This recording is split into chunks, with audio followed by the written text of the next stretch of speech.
in a time when people are feeling a great deal of anxiety and fear and reservations about the future, at a time when people are going to work and don't know whether or not they will have a job when they get off, and not necessarily because of their performance, but because of what's happening in the economy. At a time when there are challenges, more so than ever before, in personal relationships. When we look at what's happening on the crime level and what's happening with our youth, that many times I'm sure that we've all taken time just to stop and reflect. Many times when we hear what's happening in the news or read the newspapers, where's all of this leading to? What's going on here? And so I think that now more than ever, we must begin to look at what are the things that we can do that would put us on some firm footing in life, that will enable us to do some things and use some powers that we have, that many of us go through life never ever discovering that we have those things going for us. And part of that, I believe, is knowing what it is your life worth. What is it that gives your life a sense of meaning and purpose? Because once you find that, it puts you in your power place. See, if you know what your life work is, I encourage you to start working on it. If you can't do it all at one time, do just a little bit of it. And if you don't know what it is that you showed up to do, if you don't know why you're here, I encourage you to find out what your purpose is here. What is the meaning of your life? What will be different? Have you ever asked yourself that question? I've done that. I remember coming from a friend of mine's funeral, and I was reflecting on how much time I had left. And I went for a walk in a park thinking about this guy whose life was so promising. And I mean, he wasn't an old guy. He was quite young, in fact. And I thought about all of the things that he said he was going to do, and he never got a chance to do those things. And I started thinking about my own life and how much time I had left to do the things that I would like to do. And at that time, I wasn't sure what my life purpose was, what my life's work was. I wasn't sure about it at that time. And I thought about it quite a lot. I had some idea, but I wasn't convinced, and I don't think I felt worthy. I didn't believe that it could be me to do this kind of work that I'm doing right now. And I say to you that if you begin to take a conscious effort to find out what it is that you're supposed to do, I say that it can literally save your life. I said that it can literally save your life. I was telling a group of people of a study that was conducted. Dr. Larry Darcy, who wrote a book called Recovering the Soul, he said, human beings are the only living species that has achieved the dubious distinction of dying or having a stroke or a heart attack on a certain day. If you ask most people, what would you say the primary cause of why people will have a heart attack or stroke? Many people will say, well, because they smoke cigarettes, or because of high cholesterol, or because of stress, or because of obesity, and all of those things are contributing factors. But ladies and gentlemen, more heart attacks take place in this country on Monday morning between 8 and 9 a.m. That's when the majority of people who have their first heart attacks have them. 85% of the American public, according to recent studies, are going to jobs that they hate, working on jobs that do not challenge them. They get sick thinking about going. Migraine headaches after the Sunday afternoon football game or 60 minutes, the anxiety began to build. And come Monday morning, they drop dead of a broken heart. Some of you ought to think about not going to work on Monday.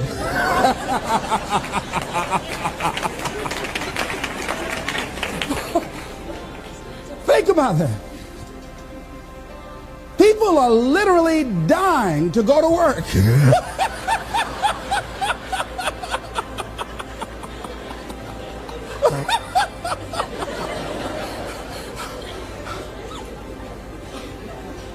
Because, see, when you go to a job and you already know how far you can go, you can already see that proverbial glass ceiling.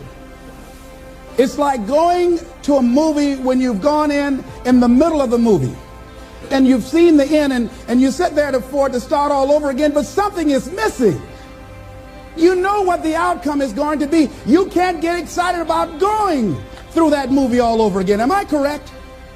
See, when you're going someplace and you already know how much you're going to make, you already know how far you can go, you're in a dead-end position. It erodes your self-esteem. It lowers your sense of yourself. It creates an inner turmoil. It creates an emptiness in you.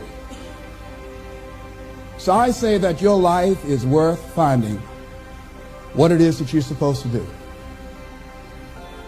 And I'm not saying quit your job. I'm saying find it and do just a little bit of it. When I wanted to become involved in speaking, I started just learning quotes, listening to other people's tapes, going to seminars, going to workshops, asking other people to help me.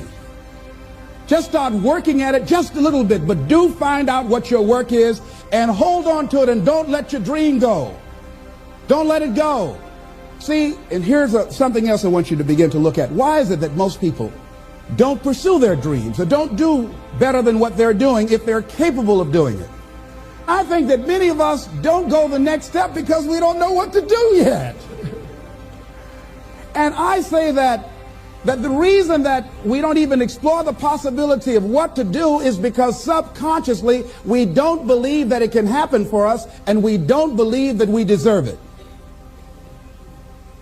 So here's what I'm suggesting. How much time do you spend working on you? How much time do you spend every day working on your dream? In the last 90 days, how many books have you read? In the last year, what new skill or knowledge have you acquired? What kind of investment have you made in you? So I'm saying that as you begin to look at where you want to go, if you want to make it today, and things are changing so fast you have to literally run to stand still, I'm saying that you've got to make some conscious effort to begin to work to develop you. Here's something else. Most people are not living their dreams because of fear, ladies and gentlemen. I was in Columbus, Ohio yesterday speaking for a particular Ohio department. A young lady named Karen who greeted me, who organized the event. Very talented, very skillful. And she was talking about she wanted to become involved in the consulting business. I said, why aren't you doing it? I said, you have the abilities. I said, you're not here because they like you. You're here because you're doing the job. You're making things happen.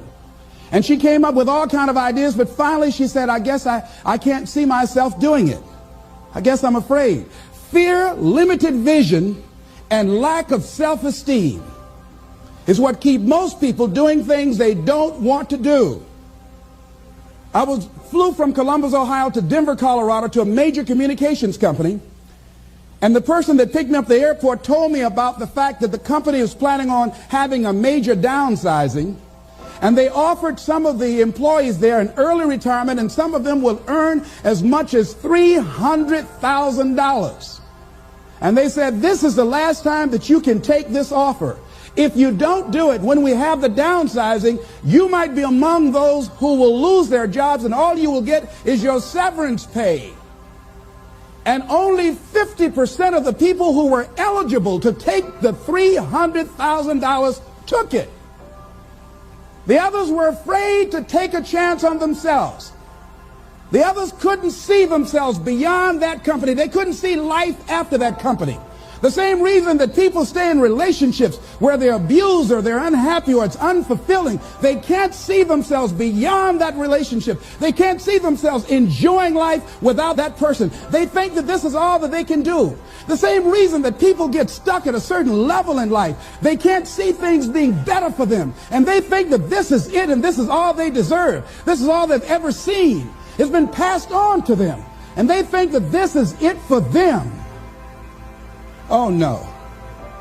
I was looking what Dr. Blanton, Smiley Blanton, who is a colleague of Dr. Norman Vincent Peale, what he said about fear. He said, fear is the most subtle and destructive of all human diseases. Ladies and gentlemen, fear kills dreams. Fear kills hope. Fear put people in the hospital. Fear can age you. Fear, ladies and gentlemen, can hold you back from doing something that you know within yourself that you're capable of doing, but it will paralyze you. And it seemed like you're in a hypnotic spell. And I ask you a question, what is the benefit? What's the benefit of allowing fear to hold you back? What's the benefit of giving up on yourself, of not stepping out on life and taking life on? What is the benefit for you? What's the plus in that? It's one of the things I had to ask myself. So I didn't want to make any mistakes. I wanted everybody to like me. I wanted to be perfect the first time I did something. It's not going to happen. You're going to make some mistakes. You're going to hurt some folks' feelings. You're going to create some enemies whenever you decide that you want to begin to take life on. You've got to ask yourself, how long am I going to allow this to hold me back? I like what Zig Ziglar says. He said, fear is false evidence appearing real. That is an illusion that we create in our mind. It is a state of mind that can be changed. So let's look at how we can begin to take some steps to restructure that fear, to begin to expand our visions of ourselves, to begin to increase our self-esteem. Webster said that self-esteem means confidence and satisfaction in oneself. Look at your life right now. Whatever you've done up to this point in time, your life is working. Whatever you have produced, it came out of you as a result of the kind of person that you have become. It's a result of your choices. It's a result of your consciousness. Now you have to ask yourself, are you satisfied with what you have produced? Is this what you want? Would you like for things to be better than this? Do you believe that you deserve better than this? Or are you content? This is it. You don't have to do anything else. That you already resign yourself in life and say, well, I'm happy. I'm not starving like the people in Calcutta. Are you allowing yourself to get off the hook like that? Or do you believe somewhere in the back of your mind or in your heart that there is some other great work for you to do? There's something else that life has for you. And that's why you're here. How do we handle this fear factor? How do we increase our self-esteem? You have to begin to fortify yourself. How do we do that? I believe that you have to begin to consciously monitor your inner conversation and start talking to yourself. Start building yourself up. Sometimes the only good things you will hear about you are the things that you say to you.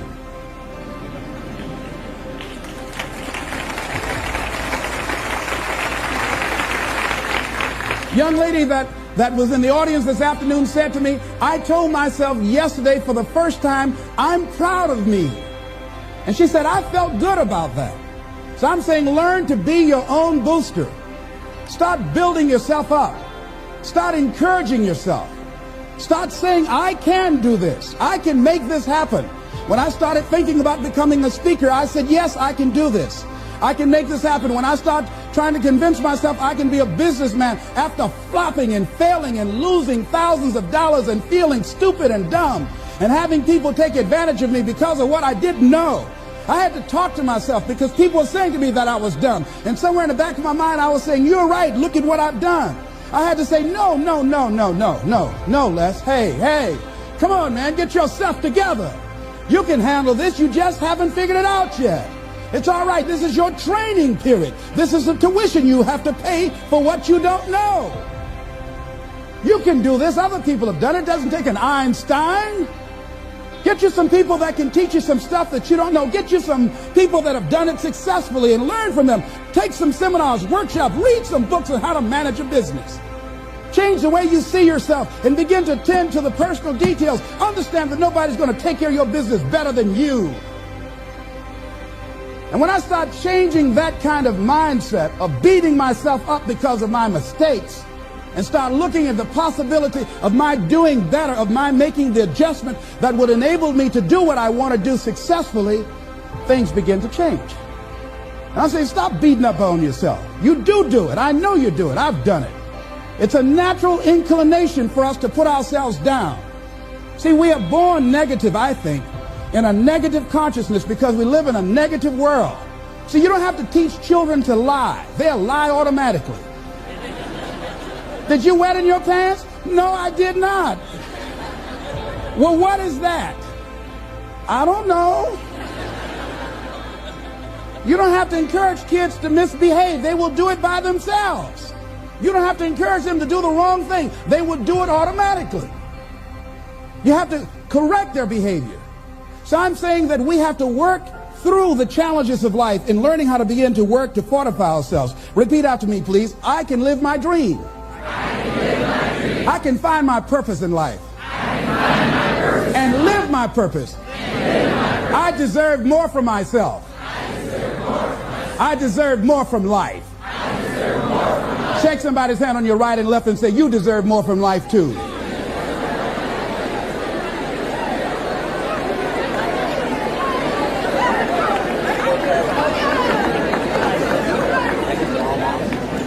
Here's some other things, ladies and gentlemen.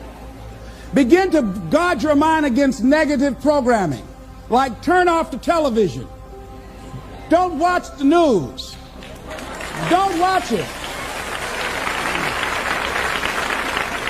I think that more people have a sense of hopelessness and anxiety about life. If you look at the news, you cannot feel good looking at the news. You'll be scared to death. You're scared to go to sleep. I mean, it turns your power down. You've got to be conscious of that. Don't pick up the newspaper and read it. No. Just try this. Just experiment with yourself. Now, if your job depends upon you knowing certain things, let somebody tell you just about those things. But start filtering the stuff you allow to come in your mind. You know that song you used to say, don't let nobody bring you no bad news. I tell my staff, look here, don't tell me any bad news while I'm on the road. Let me handle it tomorrow. I don't like anybody to tell me any bad news at night before I go to sleep. I can't do anything about it anyhow. Why let me go to sleep with that on my consciousness? No, and my staff, they know that. Say, let it wait till tomorrow. And I have a period of time. Tell me bad news between 10 o'clock and 12 noon. After I prayed and meditated and read my books, I'm fortified, I'm ready to handle it. I deal with it and then I'm out of there and I'm going on to something else. So you've got to guard the kinds of things that you put in your mind. See, if you don't program your mind will be programmed because human beings are goal-oriented. That's why we die of broken hearts early. That's why we're running through life to early graves. We're going through life, ladies and gentlemen. And I think that Henry David Thoreau said that most men live in quiet desperation. Most of us go through life running scared. Larry DeAngie, who I think is going to be one of the greatest motivational speakers around today, told me a story, a true story of a friend of his, that every day when he came home from school, when he would get to a certain block in his neighborhood, there was a neighborhood dog that would chase him. And that dog would start after him barking. Boy, he would run, just running from that dog every day. Finally, he just got tired of that dog chasing him every day. He said, this dog come around here today, I'm going to take a brick or something and bust him in the head. So he was walking home that day, minding his own business. Sure enough, same area, there was that dog there.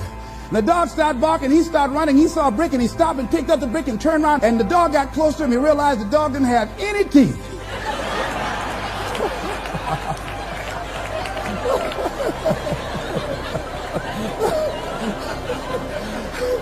He said he put the brick down and said, get on out my way.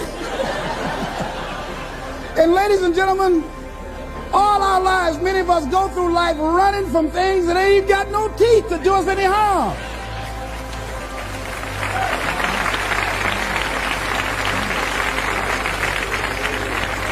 Haven't you been afraid to do something and then after you did it, you say, whoa, if I'd known it was this easy, I would have done it before. Haven't you ever had that experience? Raise your hand. Absolutely. So we created this in our minds, false evidence appearing real. We made it real in our minds. That's why Churchill said there's nothing to fear but fear itself. That's the destructive monster. So turn off things that can contribute to your fear.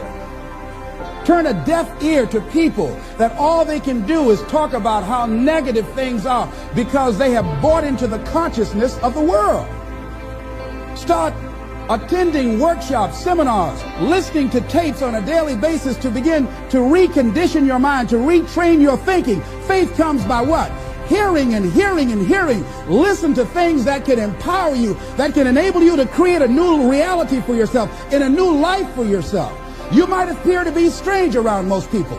You know, most people think you're strange if you're happy today. People say, how you doing? I said, better than good. Whoa, what's wrong with him? Just go around smiling and watch people. Look at this. This is a weird guy over here. Because most people don't smile. Watch them. Look at their faces in the morning. Here we go, another Monday morning. How you doing? Haven't had my coffee yet. Don't ask me. See, these people have not found their purpose in life. That's why they're grumpy. That's why they're miserable. That's why they're so negative. They're hurting and they want to hurt other people. So start practicing using programs for your mind. Seminars, books, workshops.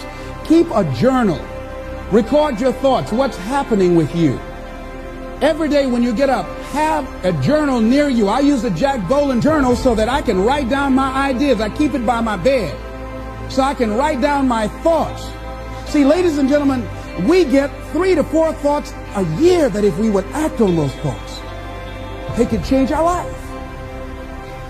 Don't say, well, I'll remember that. No, write that thought down. I got a thought today I wrote down. A friend of mine is in the hospital. His morale is low. They're talking about amputating his foot. He's got to feel very bad. So I said, you know, not only am I going to see him, but I can't be there with him all the time. I said, I'm going to create a tape for him that he can listen to that will heighten his level of morale. We told him the other night, don't go to surgery. You are depressed. Your energy level is down. No, tell him not now. Don't do it now. In fact, most doctors who have any sense of awareness don't perform surgery on patients that are in a state of fear, that don't think they will make it. They wait till they're in a different state of mind. So I said, what about making tapes for people that are facing physical challenges? I said, that's a good idea. All right?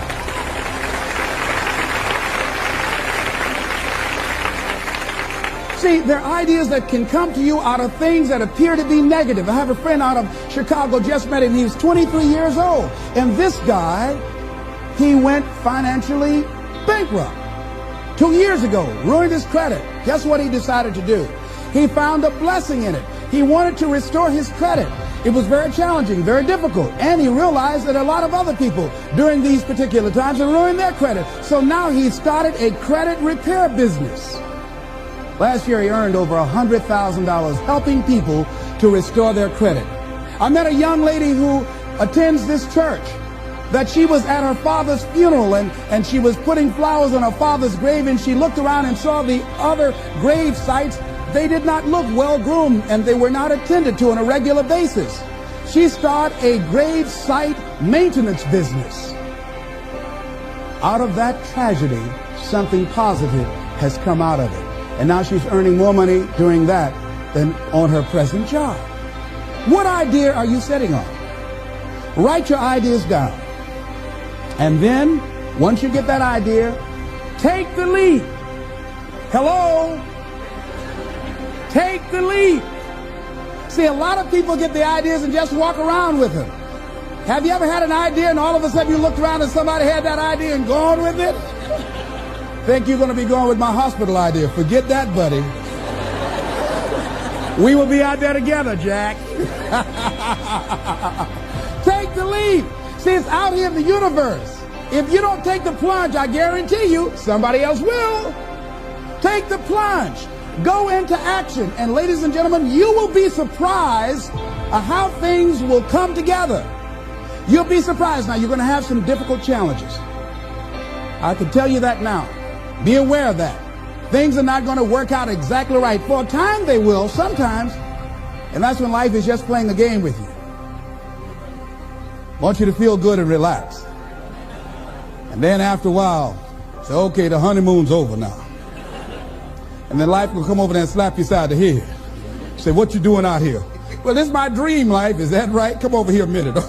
Oh, you went to the seminar, huh? Come here. I can tell you that. But ladies and gentlemen, go into action with your dream. And don't avoid where the fights are. Get in the midst of the fight. And get some hickeys on your head. Get knocked down so you can learn how to fight, so you can hold your position.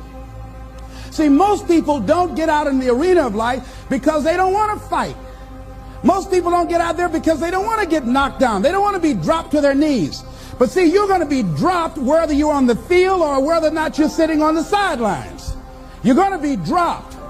So at least get dropped for something. Don't get knocked down while you're sitting down. See, that's how most people are spectators in life. You don't want to be a spectator. You want to get out in the field where the action is, and you will be amazed. After the struggle, there will be a calm period, and things will begin to click for you. Come out here with what you got. You don't have enough money? Don't worry about it. You got the dream. You got the idea. You don't have enough resources? Don't worry about it. You need some help? Don't worry about it. You get out here in the arena, someone will look at you and become inspired and say, hey, can I help you? But if you're sitting up on the bleachers, nobody's going to ask you anything.